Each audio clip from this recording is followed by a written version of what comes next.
Hey guys, in this video I'm gonna go over some of the changes I've made to the endgame setup of my Toxic Rain Raider. I've managed to kill some of the Uber bosses, including Sirus, which seems to be the hardest one for a lot of builds, and I'll put that at the end of the video. My gear is by no means min-maxed, but I do have a somewhat expensive endgame setup, at least compared to the original League Start video, which I will put a link to in the description, as well as a POB for my current setup. So yeah, I'm gonna show some of the changes and also talk a little bit about maybe how you can continue to min-max the build a bit. Okay, so I'm currently level 97 and this is my gear. So I'm gonna include a POB for my current setup in the description, as well as a crafting guide by Lighty how to make this bow, and a link to the original video if you want some more in-depth looks at the tree and things like that, and how to get the character started. But yeah, right now I'm just gonna go over some of the differences from that original League Start video. And yeah, so first off, I got this bow, which is pretty simple to craft if you just follow the guide.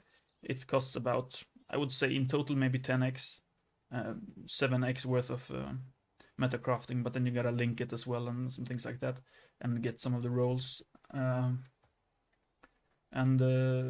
That's a big DPS upgrade from the just regular +3 bow. And then the other big difference that I have is I have elemental ailment immunity from the gear, which is from this mod right here, which is an Unveil mod.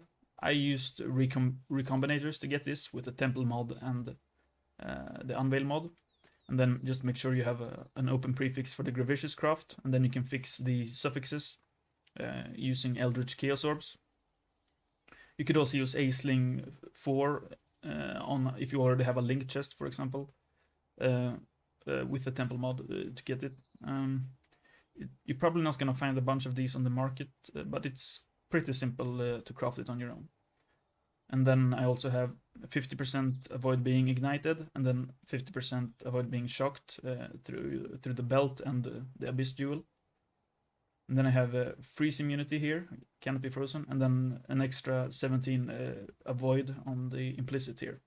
And then stun immunity as well from this mod, and from the implicit right here. And then on the tree you have stun avoidance here around Heart of Oak. You could also get avoidance from both elements and stun on the implicit on jewels. I've been trying to get that a little bit, but yeah, these increased energy shield recharge rate is not good. I just randomly happened to get 2 of those, I guess. But yeah, you can get stun avoidance or elemental ailment avoidance there as well. And then you also have access to this little cluster. You know, you can get 30% from just these 2, and then 20% to a specific one. You could pick 2 travel nodes here if you wanted to. So yeah, it's pretty simple to get the stun and the ailment avoidance. If you, for example, you can't get quite this roll on the belt, or if you don't want to bother getting this chest, you can just take these instead. And yeah, so being elemental ailment immune is pretty nice, because that lets us take Leth Shade very easily, which is really good for certain boss fights. It's really good all the time actually, but for like Uber Sirus it's really good, Uber Maven. But other than that, the tree is pretty much the same. Other than I'm taking Leth Shade all the time now. And I have some points that I move around, like this life node. I can get CB immunity if I need, or if you need more stun immunity, you can get it there, or more resistances. But yeah, and then another big change that I've made is I've removed the mana flask, and the way I've been able to do that is by getting another. So I have 2 crafts here, total mana cost minus on the rings. You could get it on the neck as well, but I haven't been able to get a good one because I really want the dot multi and the chaos gems as well. So right now I'm using 2 crafts as well as this jewel with total mana cost while affected by clarity minus and replica conqueror's efficiency. So you need pretty much 4 sources of minus, and then you use a clarity with yeah, depending on mine is level 9 and the mana cost is 10, so I'm easily able to sustain with this setup. And yeah, if you have a little bit less minus, then you probably need to level it a little bit more, but we do have some mana available for that. And yeah, and then I have Forbidden Flame and Flesh for Occupying Force, which gives you +2 to Mirage Chargers, but they are not attached to you, so you can leave them on the ground when you shoot an enemy. And you need to hit the enemy actually, so having some accuracy is pretty nice. You also need some accuracy because you need to hit the enemy in order to curse them with Despair. So having some accuracy is nice for the Mirage Archers and the cursing. And oh yeah, and I got this wheel right here instead of this wheel. It gives a bit more damage and a bit less movement speed and evasion, but I think it's better. Now, for an absolute endgame setup, you would want to get a cluster jewel right here. And the way you would do that is by getting Impossible Escape for Imbalanced Guard, which lets you take Prismatic Skin and Soul of Steel without being connected to the tree. So then you can remove all this right here and go for a cluster here instead. That would be a great upgrade for the build, but unfortunately right now that jewel is about 20x, I think. So I haven't bothered getting that. I mean, it would increase the build, the cost of the build so much, but that's a good alternative for like an endgame setup. And then you could get like determination on a determination reservation efficiency on a small cluster jewel, or you could get even malevolence reduction to fit the mana. Yeah, that would be the ideal setup. And then, yeah, you could also get level 100, get some more points here. You could easily improve this quiver. This is the same one I was using before. You could get a Hunter quiver with double dot multi, and that would be really good. You could get +1 on the amulet. There's a lot of ways to keep improving the build. And yeah, I guess I didn't have a 6th link before, so the 6th link on the chest is efficacy. And then I've also got an Empower level 4 and level 5 Awakened Void Manipulation. So that's +2 to gems right there.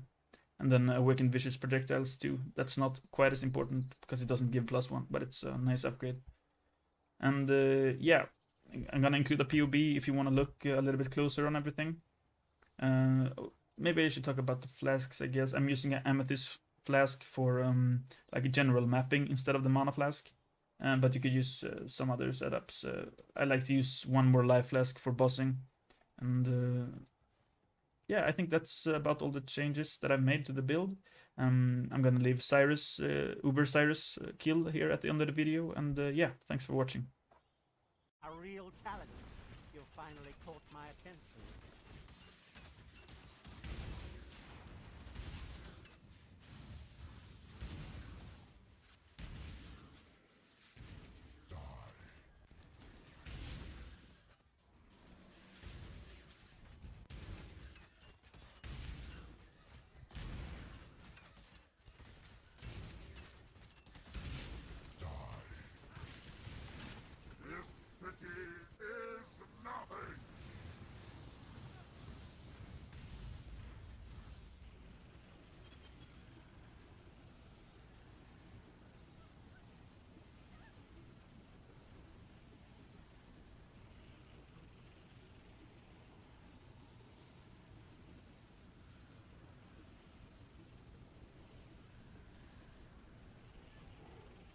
Obliteration!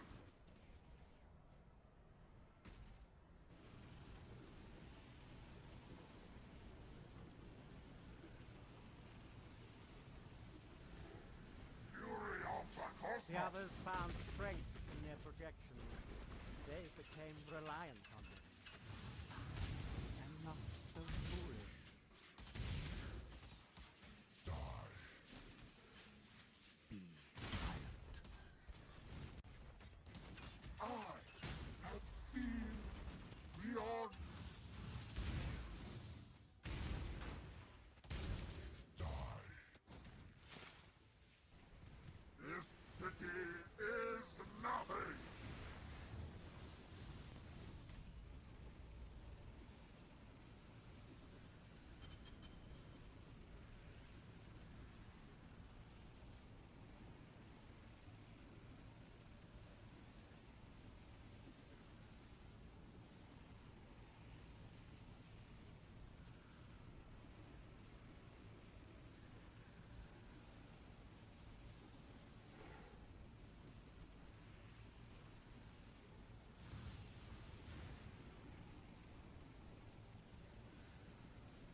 promising enough to warrant all this pain. I'm not up to that just yet.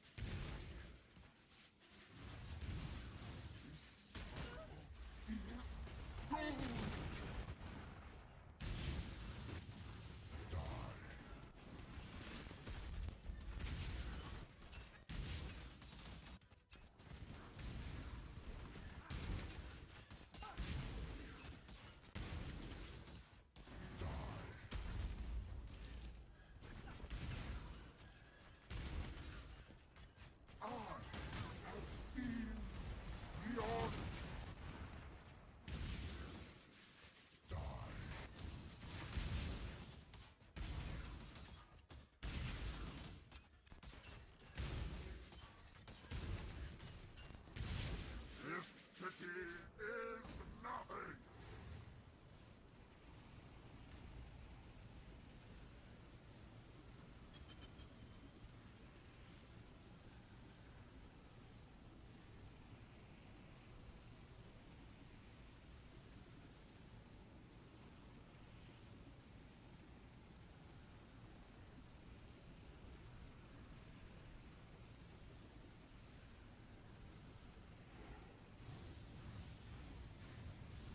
Be utterly annihilated!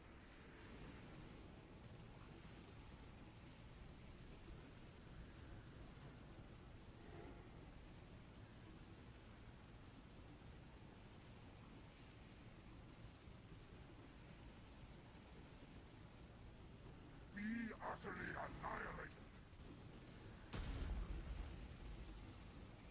Fury of the cosmos! Of death, my heart races.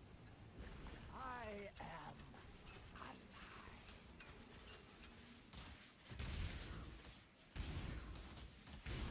Everlasting fire! Die!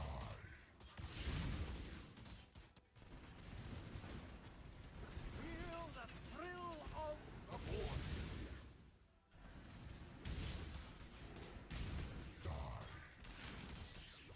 I have seen the orc! Silent! Everlasting fire! Die!